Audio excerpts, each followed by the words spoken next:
আসসালামু আলাইকুম ওয়া রাহমাতুল্লাহ। আপনারা সবাই ভালো আছেন? আমাদের সিলেটের সমাজে একটা বিষয় চালু আছে, জামাই যখন শ্বশুরবাড়ি এলাকায় যাবে তখন সবাইকে সালাম দিবে। আমি সেই সালাম দিইনি, আমি মুমিন মুসলমান হিসাবে সালাম দিয়েছি, আসসালামু আলাইকুম ওয়া রাহমাতুল্লাহ। প্রথমটা শ্বশুরবাড়ির সালাম, দ্বিতীয়টা আমার নৈতিক দায়িত্বের সালাম। শুকুর আল্লাহ তাআলা, আজকের এই সমাবেশে তিনি আমাকে তৌফিক দিয়েছেন আপনাদের সামনে হাজির হওয়ার জন্য। বাংলাদেশ জামাত ইসলামী বিয়ানীবাজার উপজেলা শাখার উদ্যোগে আয়োজিত আজকের এই জনশক্তি এবং সুধী সমাবেশের সম্মানিত সভাপতি, মঞ্চে বসা বাংলাদেশ জামাত ইসলামের কেন্দ্রীয়, আঞ্চলিক এবং স্থানীয় নেতৃবৃন্দ, আমার সামনে উপস্থিত আমার কলিজার টুকরা প্রিয় সহকর্মী এবং সুধীবৃন্দ, জাতির বিবেক, সাংবাদিকবৃন্দ, প্রিয় বিয়ানীবাজারবাসী, আল্লাহ তাবারক ওয়া তাআলার অগণিত শুকরিয়া যে আল্লাহ রাব্বুল আলামিন বাংলাদেশের মতো একটি দেশ আমাদেরকে দান করেছেন। আলহামদুলিল্লাহ, বিপুল সম্ভাবনার একটি দেশ, বিপুল সংখ্যক জনগণের একটা দেশ, যেই দেশে বয়োবৃদ্ধ লোকের চাইতে যুবতীদের সংখ্যা বেশি। এইরকম ডাইনামিক পটেনশিয়াল ম্যান পাওয়ার বিশ্বের অনেক উন্নত দেশেও নেই। ডিজাইন, এলিগেন্স, বিউটি, সেরা পণ্য সবার জন্য জেভিকো। সম্প্রতি বিশ্বের দুইটি গুরুত্বপূর্ণ জায়গা আমার সফর করার সুযোগ হয়েছে। এপ্রিলে গিয়েছিলাম ইউরোপের রাজধানী বেলজিয়ামের ব্রাসেলস। সেখানে বিভিন্ন দেশ, ইউরোপিয়ান কমিশন এবং ইউরোপিয়ান ইউনিয়নের যারা দায়িত্বশীল ব্যক্তিবর্গ, তাদের সাথে আমাদের বসার সুযোগ হয়েছে। কোনো কোনো দেশে তাদের 42%-এর চাইতে বেশি জনশক্তি রয়েছেন যাদের বয়স 70 বছরের ঊর্ধ্বে। আলহামদুলিল্লাহ, আমাদের দেশে 35 বছরের নিচে যাদের বয়স, তাদের সংখ্যাটা প্রায় এরকম। আল্লাহু আকবার। এরাই ক্রিয়েটিভ, এরাই একটা সমাজকে কিছু গড়ে দিতে পারে। এদের উপরে নির্ভর করে যুগে যুগে সকল সমাজে পরিবর্তন এসেছে। এটা বিশাল একটা শক্তি আমাদের দেশের জন্য। আমাদের মাটির নিচে আল্লাহ সম্পদ দিয়েছেন, মাটির উপরে সম্পদ দিয়েছেন। আমাদের পানি জলসীমার ভিতরে সমুদ্রে, নদীতে আল্লাহ সম্পদ দিয়েছেন। সমুদ্রের তলায়ও আল্লাহ সম্পদ দিয়েছে। কিন্তু এত সম্পদ থাকা সত্ত্বেও আমরা কেন আমাদের স্বপ্নের বাংলাদেশটা গড়তে পারলাম না? কেন একটি ইনসাফ ভিত্তিক সমাজ গত 54 বছরে আমরা পেলাম না? উত্তর একটাই, একটা সম্পদের অভাবের কারণে আমরা এটা পারিনি। এটি হচ্ছে চারিত্রিক সম্পদের অভাব। এই চারিত্রিক সম্পদের অভাবের কারণেই আমরা দেশ গড়তে পারিনি। যারাই যখন দেশের দায়িত্বে গিয়েছেন দেশ পরিচালনার জন্য, তারা প্রথমে চিন্তা করেছেন আমার সুবিধাটা কোথায়, এরপরে চিন্তা করেছেন আমার দলের সুবিধা কোথায়। এই দুই সুবিধা মিটাতে গিয়ে তারা হাঁপিয়ে উঠছেন। এরপরে জনগণের দিকে আসলেই ভালো করে ফিরে তাকানোর তারা সময় পান না। এই প্রত্যেকটা মানুষ বড় ভাগ্যবান ভাই, আমি তার ব্যতিক্রম। সবার নিজের বাড়ির চাইতে শ্বশুর বাড়ি ধনী। তবে ইলেকশনের আগে নয়, বিজয়ী হওয়ার আগে নয়। বিজয়ী হওয়ার আগে হয়তো বা গরিব অথবা সমকক্ষ, কিন্তু বিজয়ী হয়ে গেলেই শ্বশুর বাড়ির ধন রাতারাতি বাড়তে থাকে। তার কারণ মনে মনে ভয় পায়, আমার অ্যাকাউন্টে যদি টাকা ঢুকে দুদক হয়তো বা আমার ঘরে একদিন চলে আসে। কিন্তু যদি শ্বশুর শাশুড়ি, শালা শালীর নামে পোস্টিং হয়ে যায়, শালার বোন নামে যদি জমা থাকে, তাহলে আশা করি দুদক সেখানে পৌঁছবে না। কিন্তু কপাল মন্দ থাকলে দুদক সব জায়গায় চলে যায়। এরা দুদককে ভয় করে। এই জায়গায় যদি তারা আল্লাহ তাআলাকে ভয় করতো তাহলে জনগণের সম্পদে তারা হাত দিতে পারতেন না।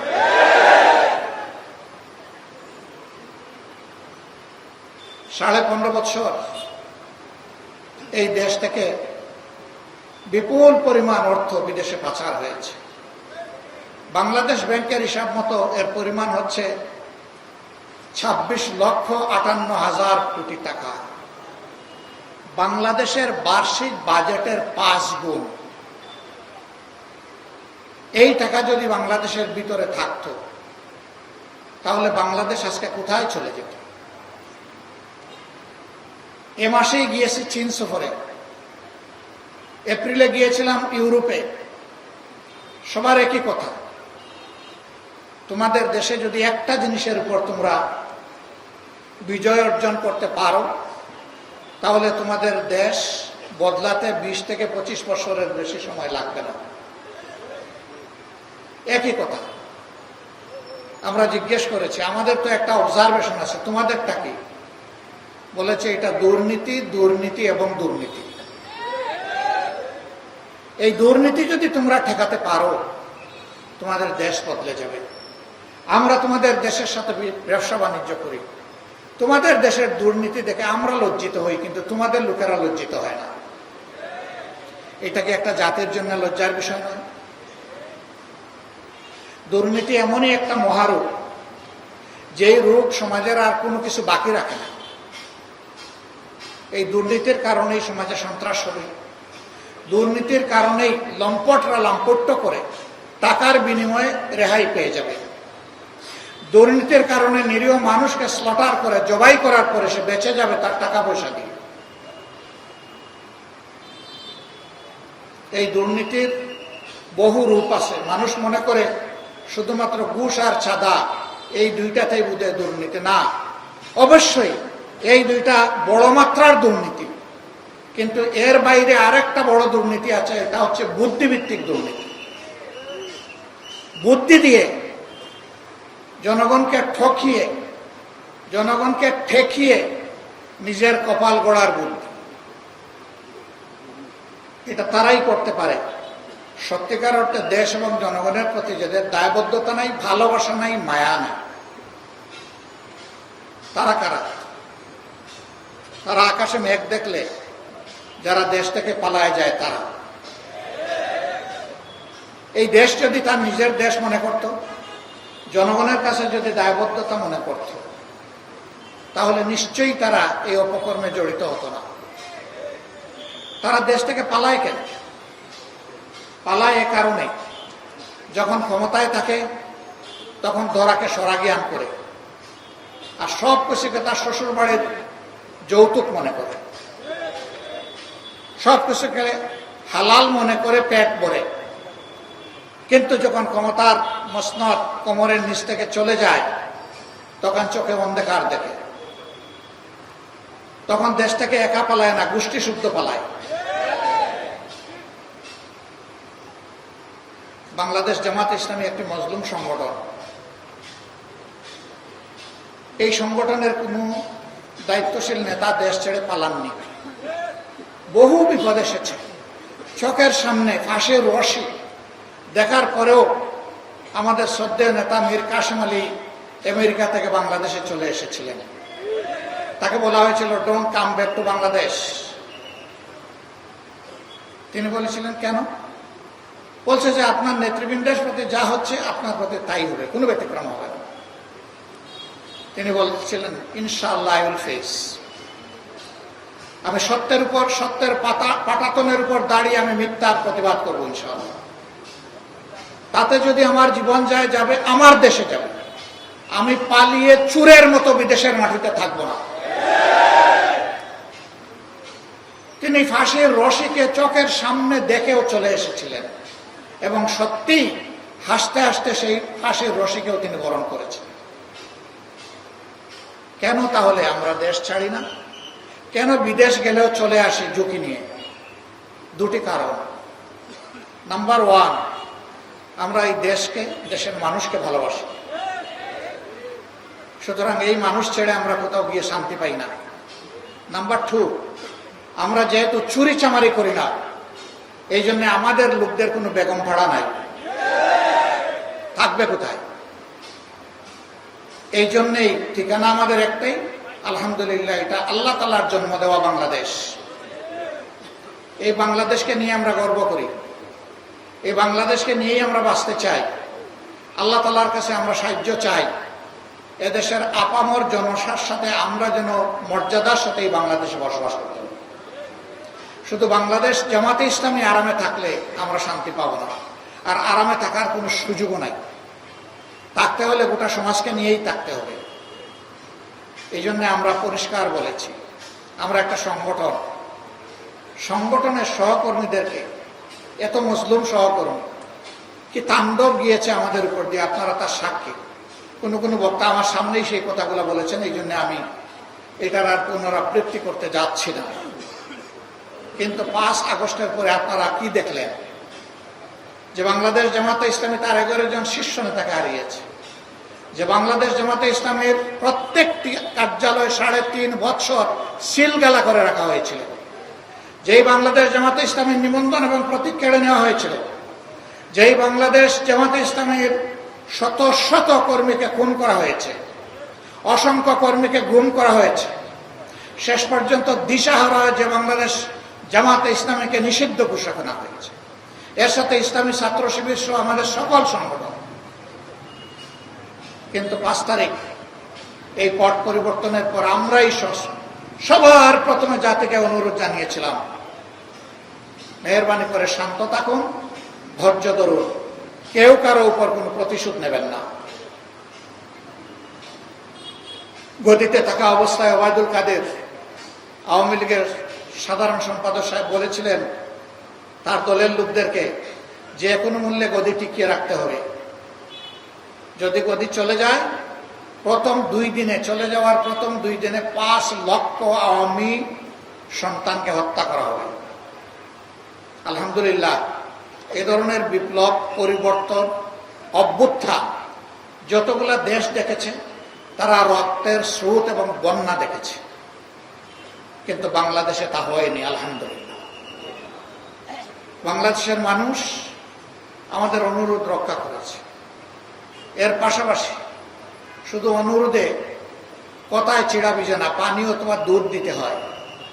আমরা সাথে সাথে আমাদের সহকর্মীদেরকে বলেছি, যাও, চলে যাও, সকল ধর্মের, মুসলমানদের মসজিদ, হিন্দুদের মন্দির, খ্রিস্টানদের গির্জা এবং বৌদ্ধদের মঠ, এই সবগুলো শক্ত পাহারা বসাও, লাঠি হাতে দাঁড়িয়ে থাকো, কোনো দুর্বৃত্ত যাতে গিয়ে সেখানে কোনো আঘাত করতে না পারে।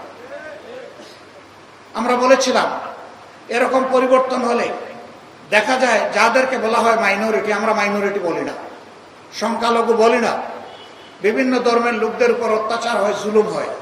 আমরা বলেছিলাম তাদের শুধু ধর্মীয় উপাসনা নয়, কোনো ব্যক্তিও যদি আমাদের সাহায্য চায় তারও বাড়ি পাহারা দেব, এবং প্রয়োজনে তার সাথে রাত্রে ঘুমাবা, তাকে নিরাপত্তা দেওয়ার জন্য, আশ্বস্ত করার জন্য। একটানা 15 দিন আমাদের সহকর্মীরা সেই স্বেচ্ছাসেবকের দায়িত্ব পালন করেছে। আল্লাহ কবুল করুন, যার কারণে কারো কুমতলব থাকলেও বড় কোনো দুর্ঘটনা ঘটানোর সাহস পায় না। বাংলাদেশ বেঁচে গেছে। আমরা এই দেশের প্রত্যেকটি মানুষকে জাতি ধর্ম নির্বিশেষে ভালোবাসি, সম্মান করি, এটা তার করা। এরপরে বিভিন্ন ধর্মের নেতারা তাদেরকে নিয়ে বসেছে, তারা বলেছেন ইউ হ্যাভ ডান এনাফ, আপনারা আমাদের জন্য অনেক করেছেন, এখন আপনাদের ভলান্টিয়ারদেরকে বিশ্রামে নেন। আমরা তো চাইনি, তাও আপনারা এসেছেন, প্রয়োজন অনুভব করলে আমরা আপনাদের কাছে অবশ্যই যাব। আমরা কৃতজ্ঞ, আমরা আপনাদেরকে ধন্যবাদ জানাই। আমরা বলেছিলাম বক্তব্যের প্রথম অংশ ঠিক আছে, শেষটা মানলাম না, এখানে কৃতজ্ঞতার কিছু নেই, ধন্যবাদ জানানোরও কিছু নেই, এটি আমাদের নৈতিক দায়িত্ব ছিল। এই দায়িত্ব পালনে যদি আমাদের কোনো ভুল হয় আমাদেরকে ক্ষমা করবেন। তারা অনেকে কেঁদে দিয়েছে যে আমরা এতটা আপনাদের কাছে আশা করি। আমরা সরকারের সাথে এরপরে বসেছি, বলেছি তারা আমাদেরকে ক্লিয়ারেন্স দিয়েছেন, আমরা এখন ঘরে যেতে পারি, আপনারা কি বলেন? তারা একই কথা বলেছেন, হ্যাঁ আমরা দেখেছি, সরকার আপনাদের কাছে কৃতজ্ঞ। আমরা বলেছি না, এটি সরকারের দেশ নয়, এটি জনগণের দেশ। জনগণের পক্ষে জনগণ হয়ে আমরা দায়িত্ব পালন করেছি, অতএব এখানেও কৃতজ্ঞতার কিছু নেই, এটি আমাদের দায়িত্ব। সম্মানিত ভাইয়েরা, এরপরে এসেছে দুর্গাপূজা। আমরা সব জায়গায় বলে দিয়েছি, আগের মতোই যাও, তাদেরকে আশ্বস্ত করো, পাশে থাকো এবং শক্তি যোগাও, সাহস যোগাও। ইতিহাসের সবচেয়ে ভালো দুর্গাপূজার জন্য তারা শান্তির সাথে এবার করতে পারে, তারা করুক, এটা তাদের ধর্ম।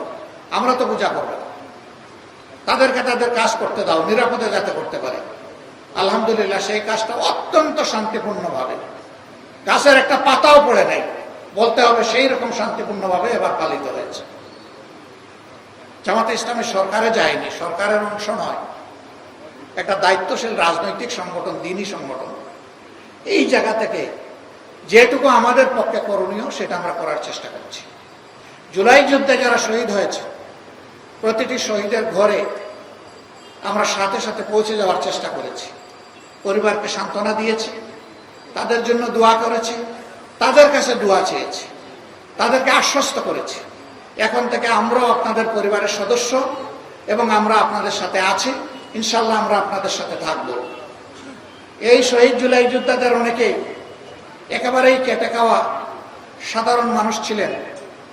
আপনারা দোয়া করবেন, তাদের শতাধিক পরিবারের দায়িত্ব একটা দ্বীনি সংগঠন, রাজনৈতিক সংগঠন বাংলাদেশ জামাতে ইসলামী গ্রহণ করেছে।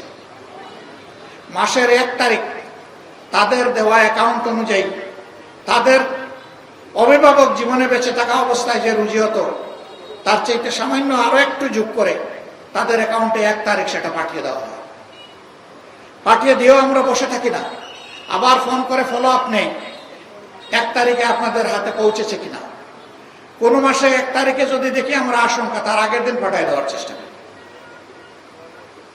আমরা ধন্যবাদ জানাই আমাদের এই ভেঞ্চারে, এই আয়োজনে অনেকে এগিয়ে এসেছেন, এগিয়ে এসে বলেছেন আপনারা অনেক কিছু করছেন, এই পরিবারটা আমাকে দান করে দেন, তাদের দায়িত্ব আমি নেব। আমরা আসলেই তাদের কাছে ঋণী, আমরা খুশি মনে তাদের হাতে ছেড়ে দিয়েছি, কিন্তু ওইটারও আমরা খবর নেই যে ছেড়ে দেওয়ার পরে তারা কেমন চলছে। নারায়ণগঞ্জের সাইনবোর্ড এলাকায় সুমাইয়া নামের এক বোন, সে বারান্দায় দাঁড়িয়ে 4 তারিখ দৃশ্য দেখছিল কি হয়। ঠিক এই অবস্থায় আকাশ থেকে গুলি এসে তাকে এফুড় করে, কুলে 2.5 মাসের বাচ্চা ছিল, বাচ্চা ছিটকে পড়ে গেছে, মা সাথে সাথে দুনিয়া থেকে চলে গেছে। সুমাইয়ার মেয়ে সুবাইতা, আমি তাকে দেখে খুবই খারাপ লাগলো। আমি বললাম যে এই মেয়েটা আমাদেরকে দান করে দেন। পরিবারের সদস্যরা বললো আমরা শান্তিতে থাকবো যদি এই মেয়েকে আপনাদের কাছে দান করে দিতে পারি। আলহামদুলিল্লাহ, তারা দান করে দিল। ঢাকার এক বিশিষ্ট শিল্পপতি, আল্লাহ যাকে ছেলে মেয়ে কিছুই দেননি, তিনি খবর পেলেন, তিনি ওই পরিবারে ছুটে গেলেন, মেয়েটা নিতে চাইলেন। তারা বললো এই মেয়ের মালিক আমরা নই, এ মেয়ের অভিভাবক জামাতে ইসলামী, এইটা দেওয়া না দেওয়া তাদের ব্যাপার। তিনি আমার কাছে ছুটে আসলেন। আমি তাকে বললাম আমি আপনার পক্ষে উকালতি করতে পারি, কিন্তু তাদের ইচ্ছার বিরুদ্ধে আমি কিছু করতে পারবো না। আমি দরদ নিয়ে, দায়িত্ব নিয়ে আপনার কথা বলবো, যদি তারা গ্রহণ করে আমার আপত্তি নাই। আমি যখন তাদেরকে বললাম, তখন বলল যে আমাদের এই অবুঝ বাচ্চার জন্য আপনাদের কুলটাকেই আমরা নিরাপদ মনে করছি, আমাদের শিল্পপতি হওয়ার দরকার নেই। রিয়েলি এরা আমাদেরকে ঋণী করেছে। এরপরেই চলে আসলো বন্যা, আমরা ফিরে তাকালাম না কোনো দিকে, সবার আগে চলে গেলাম সেখানে। ফেনীর পানিতে নেমে আমরা চিৎকার দিয়ে বললাম বাংলাদেশের জনগণকে, যাদের সামর্থ্য আছে ছুটে আসুন, পাশে দাঁড়ান, সেবা করুন, মানুষের দোয়া গ্রহণ করুন। আলহামদুলিল্লাহ, শুধু আমাদের দাওয়াতে গেছে এটা আমি বলবো না, কিন্তু আমরা আওয়াজ দিয়েছি সবার আগে। মানুষ ঝাঁকে ঝাঁকে সেখানে গিয়ে পড়লো, আমরা আমাদের সামর্থ্য অনুযায়ী মানুষের পাশে থাকলাম। এরপরে আমরা খেয়াল করলাম জুলাই যুদ্ধে যারা আহত, তাদের ব্যাপারটা কি হবে। আমরা তাদের দিকে আমাদের সামর্থ্য অনুযায়ী চেষ্টা করেছি। এই জায়গায় লক্ষ্য করুন, আমরা বড় একটা সমাবেশ ঢাকায় চাইলে করতে পারতাম, কিন্তু আমরা করিনি। কারণ তখন মানুষকে দেখানো আমাদের কোনো উদ্দেশ্য ছিল না। এই বিপ্লবের ক্রেডিট দাবি করার কোনো উদ্দেশ্য আগেও ছিল না, এখনো নাই। আমরা গভীরভাবে বিশ্বাস করি এটি আল্লাহ তাআলার একান্ত মেহেরবানিতে এই পরিবর্তন হয়েছে। আর এর জমিনের দায়িত্ব এবং এই জমিনের কৃতিত্ব হচ্ছে বাংলাদেশের 18 কোটি মানুষের। আমরা এখানে কাউকে কোনো মাস্টার মাইন্ড মানি না এবং নিজেদেরকেও মাস্টার মাইন্ড দাবি করি না। যদি একজনকে আমরা মাস্টার মাইন্ড বলি তাহলে বাকি সবাইকে আন্ডারমাইন্ড করতে হয়, আমরা তা করব না। আমরা সবাইকে সম্মান করি। 10 মাসের শিশু কুলে নিয়ে যে মা উত্তরার রাস্তায় সেদিন নেমে পড়েছিলেন, তাকে থেকে শুরু করে 82 বছরের বৃদ্ধ পর্যন্ত রাস্তায় এসে যারা প্রতিবাদ করেছেন, এই লড়াইকে জোরদার করেছেন, ফ্যাসিবাদের পতন নিশ্চিত করেছেন, আমরা মনে করি তারা সকলেই মাস্টার মাইন্ড। আমরা এভাবেই বাংলাদেশের জনগণকে অভিনন্দন জানাই। বন্ধুগণ, অবশ্যই দেশকে সুশৃঙ্খল অবস্থায় আনতে হলে আমাদের একটা কার্যকর নির্বাচন লাগবে। সেই নির্বাচনটা আমরা আশা করছি আগামী বছরের প্রথম দিকে ইনশাল্লাহ অনুষ্ঠিত হবে। কিন্তু সেই নির্বাচনটা কেমন চাই? আমাদের স্পষ্ট বক্তব্য, অতীতের বস্তা পচায় ধারায় নতুন কোনো নির্বাচন চাই না এবং এমন কোনো নির্বাচন আমরা মেনেও নেব না। এই নির্বাচন হতে হবে স্বচ্ছ, এই নির্বাচন হতে হবে সকলের জন্য লেভেল প্লেইং ফিল্ডের উপরে, সমতল মাঠ নিশ্চিত করতে হবে, প্রশাসনকে নিরপেক্ষ করতে হবে, কোনো মাস্তানতন্ত্র চলবে না, কালো টাকার খেলা মানব না। এগুলো নিশ্চিত করে আগামী বছরের প্রথম অংশে নির্বাচন দিতে হবে। নির্বাচন বিলম্বিত হলে কিছু জটিলতা সৃষ্টি হবে, বুঝ আমাদের আছে, কিন্তু আমরা কোনো প্রিমেচিওর ডেলিভারি চাচ্ছি না। বাচ্চা 10 মাস 10 দিনে যে বাচ্চা জন্ম নেয়, সেই বাচ্চা স্বাভাবিকভাবেই সুস্থ সবল থাকে। 6 মাসের মাথায় বাচ্চা জন্ম নেয়, তাকে ইনকিউবেটরে রাখতে হয়, ওই বাচ্চা সারা জীবন দুর্বল থাকে। আমরা এরকম কোন দুর্বল নির্বাচন এবং দুর্বল গণতন্ত্র চাই না। আমরা গণতন্ত্র এবং নির্বাচনকে তার মজবুত পিলারের উপর দেখতে চাই। আমরা সংস্কারের কথা বলেছি, অবশ্যই সংস্কার করতে হবে। আমরা স্থানীয় সরকার নির্বাচনের কথা বলেছি দুর্ভোগ কমানোর জন্য, এটা একটা নির্বাচন। বহু জায়গায় এখন স্থানীয় সরকারের কোনো প্রতিনিধি নাই, জনগণের সাফারিং হচ্ছে। কিসের রাজনীতি? জনগণকে আমি সাফারিং এর মধ্যে রেখে দেব? এই জন্য আমরা বলেছি যে আগে স্থানীয় সরকার নির্বাচন দিয়ে জনগণের সাফারিংটা দূর করে। আমরা প্রবাসীদের ভোটাধিকার চেয়েছি। এই আন্দোলন, এই বিপ্লব, এই অভ্যুত্থান আমরা একা করি নাই। আমাদের প্রবাসীরা সমান কৃতিত্বের দাবিদার। তাদের ভোটাধিকার কেন থাকবে না? তাদের ভোটাধিকার অবশ্যই নিশ্চিত করতে হবে। তাদের ভোটাধিকার শুধু নিশ্চিত করলে হবে না, তাদের ভোট প্রয়োগ নিশ্চিত করারও ব্যবস্থা করতে হবে। এগুলা কি আমাদের অন্যায় আবদার? এগুলো আমাদের যৌক্তিক দাবি। প্রবাসীরা হাজার ধরনের বিড়ম্বনার শিকার হন, তার মূল কারণ হচ্ছে তাদের ভোটাধিকার নাই। এই জন্য যারা সরকারে যায় তাদেরকে গুরুত্ব দেয় না। একটা জায়গায় খুব সুন্দর করে গুরুত্ব দেয়, সেই জায়গা হলো প্রবাসীরা আমাদের রিমিটেন্স যোদ্ধা। আর বিদেশে হালকা ওজনের বড় লাগেজ নিয়ে যাওয়া হয়, আসার সময় আলহামদুলিল্লাহ ভারী লাগেজ নিয়ে আসা হয়। এই জায়গায় খুব ভালো গুরুত্ব দেওয়া হয়। আমি ছোট্ট একটা মানুষ, সারা দুনিয়া ঘুরাই, ছোট্ট একটা লাগেজ নিয়ে যাই। নতুন জায়গায় গেলে বন্ধুরা বলে যে আপনার ট্যাগটা দেন। আমি কিসের ট্যাগ? বলে যে আপনার লাগেজ ট্যাগ। আমি বললাম ভাই আমি নিজেই লাগেজ। না দেন, আপনার কষ্ট হবে। আমি তাইলে এইটাই নেন। আর কোনো লাগেজ নাই। আমি বলি এইটাই আমার জন্য যথেষ্ট। কেউ আমাকে একটা শার্ট দিতে চাইলে, একটা গেঞ্জি দিতে চাইলে, কোনো উপহার দিতে চাইলে আমি বলি আমার লাগেজ খুলে দেখেন, জায়গা থাকলে আপনি ঢুকাই দেন। আমার লাগেজে কোনো জায়গা নেই। আর আমি এইখানে সম্পদের বোঝা বাড়াতে আসিনি। আমি এসেছি আমার গুনার বোঝা কমাতে। আমি এসেছি আমার দেশ এবং জাতির পক্ষে কিছু দায়িত্ব পালন করতে। মেহরবানি করে এটা যারা পছন্দ করে তাদেরকে দিবেন, আমি এটার উপযুক্ত লোক নই। আমাদের এই প্রবাসীরা রাজনৈতিক নেতাদেরকে ওই সমস্ত দেশে গেলে কি পরিমাণ ভালোবাসে। এই রাজনৈতিক নেতারা যদি একবার বিবেক দিয়ে চিন্তা করতেন, তাহলে তাদের এত বিড়ম্বনা পোহানোর কোনো প্রশ্নই উঠত না।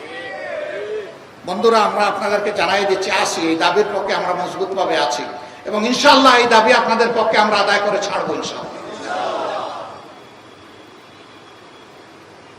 সম্মানিত ভাইরা, একটা দেশ, খুব বড় কিছু চাহিদা আমাদের নাই। আমাদের চাহিদা হচ্ছে সমাজের সকল মানুষ ন্যায় বিচার পাবে। আমাদের চাহিদা হচ্ছে সমাজে বৈষম্য থাকবে না। আমাদের চাহিদা হচ্ছে দুর্নীতির কোনো রেশও থাকতে দেওয়া হবে না, এমন একটা সমাজ আমরা চাই। ড্রেনের পানি দিয়ে 10 বার হাত পা ধুইলে নিয়ম মাফিক উজু হবে কেন? কারণ ড্রেনের পানি অপবিত্র। এই মানবিক দুর্নীতিমুক্ত ইনসাফ ভিত্তিক দেশ কেবল তারাই গড়তে পারবে যারা নিজেরা এর উপরে চর্চা করে। আমরা ওয়াদাবদ্ধ, আমরা সেইভাবেই আমাদের জনশক্তিকে গড়ে তুলেছি এবং আগামী ইনশাল্লাহ এইভাবেই আমরা দেশ করতে চাই। দেশের মানুষ আমাদের উপর আস্থা রাখলে আমরা তাদের আস্থার প্রতিদান জীবনের সব কিছুর বিনিময়ে দেওয়ার চেষ্টা করবো ইনশাআল্লাহ। বিয়ানীবাজারের পাশে একটা উপযুক্ত মানুষকে আপনাদের সামনে আমরা প্লেস করেছি, তার সম্পর্কে ইতিমধ্যেই জেনেছি। আমরা আশা করব বাংলাদেশকে স্বপ্নের বাংলাদেশ হিসেবে গড়ে তোলার জন্য আপনারা সবাই তার পাশে দাঁড়াবেন ইনশাআল্লাহ।